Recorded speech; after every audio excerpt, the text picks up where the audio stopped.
Olá, Deus abençoe a sua vida. Eu queria meditar junto com você em Lucas capítulo 8, versículo 21. Acontecendo que, num daqueles dias, entrou num barco com seus discípulos e disse-lhes: passamos para a outra banda do lago. E partiram.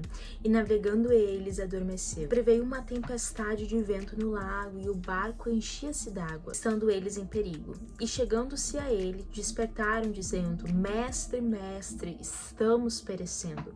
E ele, levantando-se, repreendeu o vento e a fúria da água, e cessaram, e fez-se bonança.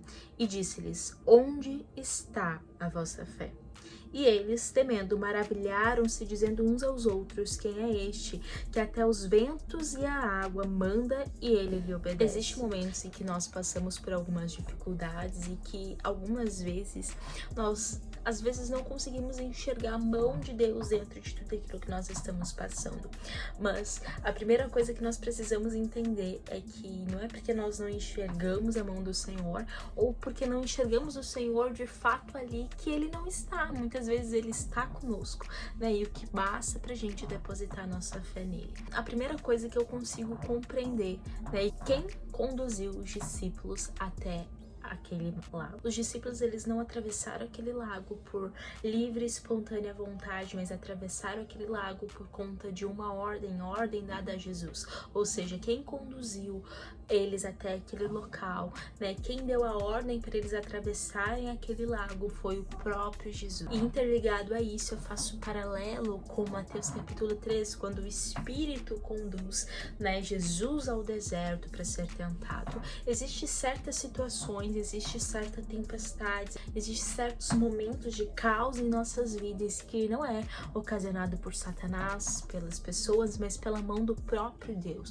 O Senhor permite com que nós venhamos passar muitas vezes por certa tempestade em nossa vida. Assim como dentro desse texto, Jesus certamente sabia o que estava para acontecer, mas ainda assim foi da vontade dele conduzir eles até este lugar. Entenda que as tempestades que o Senhor permite com que nós venhamos viver, elas são ocasionadas por um propósito. A segunda coisa que o Espírito trouxe ao meu coração é que quando a tempestade bate a nossa porta, aquilo que há dentro do nosso coração verdadeiramente ali é demonstrado, é evidenciado e é provado, né? Nos momentos da bonança, nos momentos em que nós estamos desfrutando de dias ensolarados em nossa vida, ali é muito bom, né, gente, professar tantas coisas, palavras e frases de devoção ao Senhor, mas são nos momentos das tempestades e que a nossa fé verdadeiramente ela é provada e colocada à prova para ver se realmente o nosso coração ele está consolidado em Deus. Antes de tudo aquilo, os discípulos ele haviam participado e experimentado e visto grandes, né, maravilhas, grandes milagres, mas a confiança deles e o compreendimento deles de tudo aquilo que Jesus entregou para eles neste momento era evidenciado no momento da tempestade. A terceira coisa é que a situação, né, calamitosa que eles estavam vivendo estava dizendo: ei, existe um grande perigo de vida, ei, vocês vão morrer, ei, aqui é o fim. Mas a verdade é que não era. O Senhor estava com eles ali no barco. Se o Senhor ele está com você, entenda, não importa o que você está passando, se Jesus ele está no barco, então você vai prevalecer.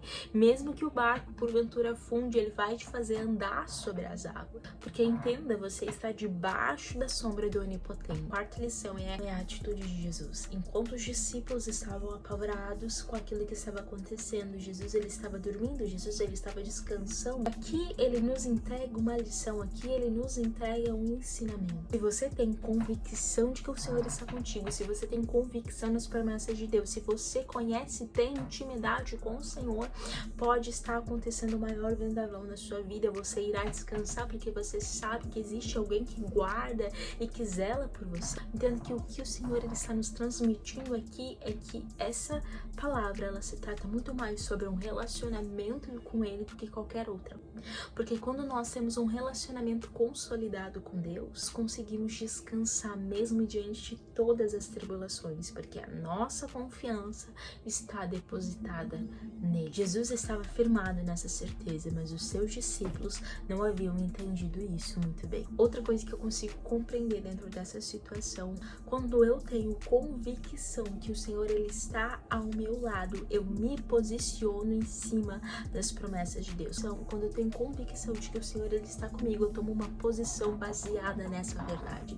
Jesus ele tinha convicção de que o Pai estava com ele, portanto, ele se posicionou, ele deu uma ordem e a tempestade cessou. Certas tempestades em nossa vida que elas não cessam, e não cessam não porque o Senhor ele não deseja que cesse, mas não cessam porque nós não nos posicionamos conforme a nossa identidade de filho, porque nós não nos posicionamos conforme a palavra do Senhor, porque nós não nos posicionamos conforme a nossa fé em Deus. Por fim, Jesus ele permitiu e conduziu eles até aquele local para que eles pudessem ter uma nova experiência com ele, porque até então eles estavam seguindo, mas ainda assim o texto mostra que eles não conheciam Jesus ainda muito bem. Até mesmo as tempestades que Deus permite que aconteça na nossa vida acontecem com um propósito, e esse propósito é algo muito maior do que nós podemos imaginar, né? As tempestades não significa que Deus perdeu o controle das coisas, muito pelo contrário, às vezes demonstra que ele está sim no controle,